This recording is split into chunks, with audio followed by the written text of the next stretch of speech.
Bonjour à tous et bienvenue sur la chaîne YouTube de Pearl Diffusion, j'espère que vous allez bien. Aujourd'hui je vous propose de découvrir une caméra de vidéosurveillance. Vous savez que j'adore ce sujet, j'en ai présenté déjà pas mal sur notre chaîne YouTube et pourtant j'ai failli passer à côté de ce modèle, je vous explique pourquoi. Regardez sur notre site internet pearl.fr, et bien cette caméra me semblait immense, j'avais l'impression que c'était un bazooka. Je dis bon bah c'est pas forcément pour moi et pourtant dans la réalité cette caméra est microscopique. La preuve c'est qu'elle est à l'image en même temps, depuis que je parle elle est là cette petite caméra, regardez, toute rikiki. Alors ok, cette caméra est toute petite, mais elle n'est vraiment pas ridicule, puisqu'elle filme des images en Full HD, 1920 par 1080 pixels. Elle a un système de vision nocturne, un système de détection qui nous envoie des alertes sur le smartphone et qui lance des enregistrements, et qui permet aussi donc de consulter des archives, puisque c'est une caméra connectée. Alors comment ça fonctionne? Quelles sont les particularités de ce modèle? Eh bien je vous propose de regarder ça plus en détail dans la suite de cette vidéo. Allez, on commence tout de suite par l'aspect image.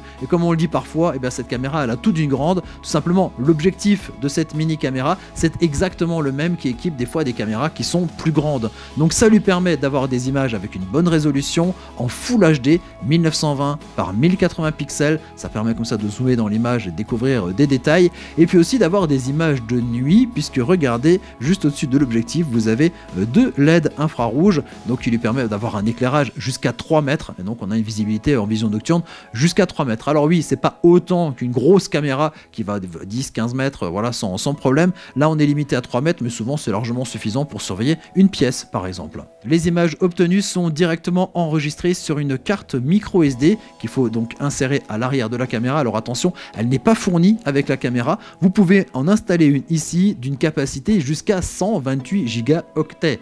128 gigaoctets, ça fait des semaines et des semaines d'enregistrement possible ici avec cette caméra et une seule carte SD. On a donc l'image, mais on a aussi le son, puisque cette caméra est équipée d'un micro. C'est pas toujours le cas pour des caméras de cette taille-là, mais ici en tout cas, oui, elle va prendre le son et l'image pour avoir une surveillance à la fois visuelle, une vidéosurveillance, et aussi une surveillance audio.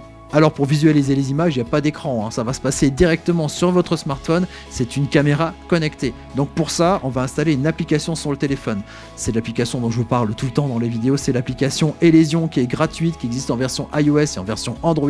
L'avantage de cette application, c'est que c'est pas juste une application pour gérer des caméras ou cette caméra, c'est une application de domotique généraliste qui peut gérer comme ça des milliers d'appareils connectés qu'on va donc pouvoir relier sur une seule application, pas sur 25 applications. Et en plus, l'avantage qu'il y a, c'est qu'on va pouvoir faire travailler les appareils ensemble. Par exemple, avec une caméra, on peut imaginer que dès qu'elle détecte un mouvement, elle va allumer une lumière. Voilà, ça c'est des choses possibles avec l'application Elysion. Mais il faut savoir que c'est aussi compatible avec l'application Tuya et l'application Smart Life, mais aussi avec Google Assistant et Amazon Alexa. Ça c'est dans un premier temps. Dans un second temps, il vous faut une connexion Wi-Fi Internet. Et ça va passer via votre box Internet.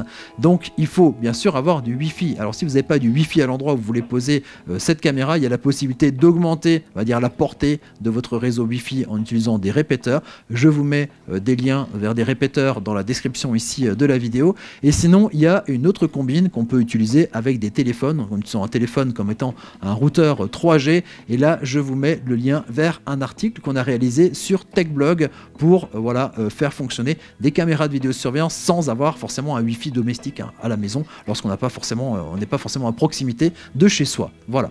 Alors sur cette application, vous allez donc pouvoir consulter les images en direct de votre caméra. Vous allez pouvoir aussi lancer des enregistrements vidéo, des captures d'images. Vous allez aussi pouvoir donc configurer la caméra, notamment tout ce qui est détection, sensibilité de détection et même zone de détection. Ça, c'est pas fréquent hein, sur des petites caméras comme ça. Vous allez aussi pouvoir configurer l'enregistrement, à savoir si vous voulez prendre des enregistrements en continu ou uniquement filmer les événements, c'est-à-dire quand il y a quelque chose qui se passe devant.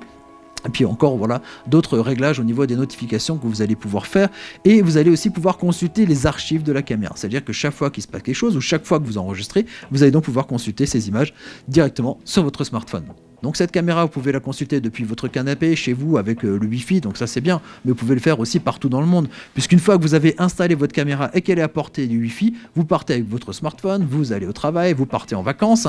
Et puis, eh bien, vous pouvez consulter votre caméra avec le smartphone en utilisant les datas du téléphone, en passant par la 3G, 4G ou 5G. Voilà, c'est possible jusque de l'autre côté de la planète.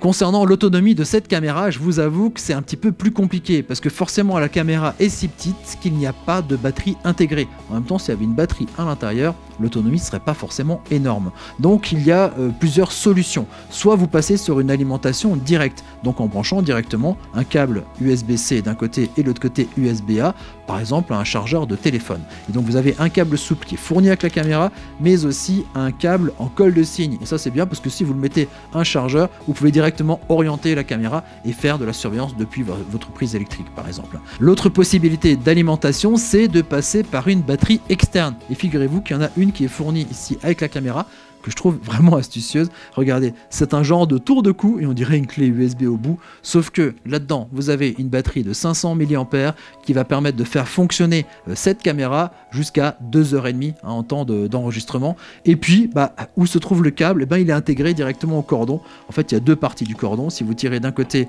vous avez l'USB-C. Donc dans cette configuration, vous allez pouvoir le brancher à la caméra et lorsqu'il faut recharger cette batterie, vous remettez l'USB-C à l'intérieur et vous sortez l'USB-A pour le brancher par exemple à un chargeur de téléphone pour remettre comme ça la batterie d'équerre. Donc ici, autonomie 2h30. C'est pas énorme. Et si vous souhaitez avoir une surveillance beaucoup plus longue que 2h30, il faut partir à ce moment-là sur des batteries plus grosses. Ça sera forcément moins discret en termes de vidéosurveillance, puisque c'est vrai que c'est un petit peu l'avantage de cette caméra, c'est qu'elle est quand même toute petite, on peut la caser vraiment partout. Donc voilà, faites attention, taille de batterie, alimentation, réfléchissez au moment de l'achat, quel type d'alimentation vous allez choisir. Le dernier point important à aborder, c'est où placer cette caméra. Alors on a déjà parlé de pas mal de choses, il faut qu'elle soit à portée du Wi-Fi, d'un Wi-Fi connecté à Internet, et puis ensuite il faut que ça soit à proximité quelque part d'électricité si vous voulez le brancher au secteur ou près d'une batterie. Donc voilà, ça donne quelques idées comme ça d'installation. Il faut savoir que la caméra, elle peut se poser presque elle-même toute seule comme ça sans aucun support, même si vous avez le col de cygne, des petits systèmes d'attache qui sont ici fournis, mais elle peut aussi s'incliner. Regardez, la tête peut se mettre comme ça de côté et on peut l'installer vraiment partout et la rendre vraiment peu visible en fait des personnes qui seront dans la pièce. Donc par exemple pour surprendre un cambrioleur, il n'y a pas mieux. Et voilà, je crois qu'on a fait à peu près le tour ici de cette mini caméra, petite mais il y a quand même beaucoup de choses à dire. Alors si vous avez aimé la vidéo, mettez-nous un petit j'aime. Si vous pensez que cette caméra pourrait intéresser quelqu'un de votre entourage, partagez avec lui la vidéo. Et puis si vous aimez bien ce genre d'appareil techno, voilà, tout ce qui est high-tech, tout ce qui est un peu particulier, pas que d'ailleurs, maison, décoration, bricolage, on a énormément de sujets et on sort des vidéos chaque semaine, pas une, plusieurs vidéos chaque semaine. Donc n'hésitez pas à vous abonner à notre chaîne YouTube. Il ne me reste plus qu'à vous dire à très bientôt pour découvrir d'autres produits techno. Allez, ciao ciao!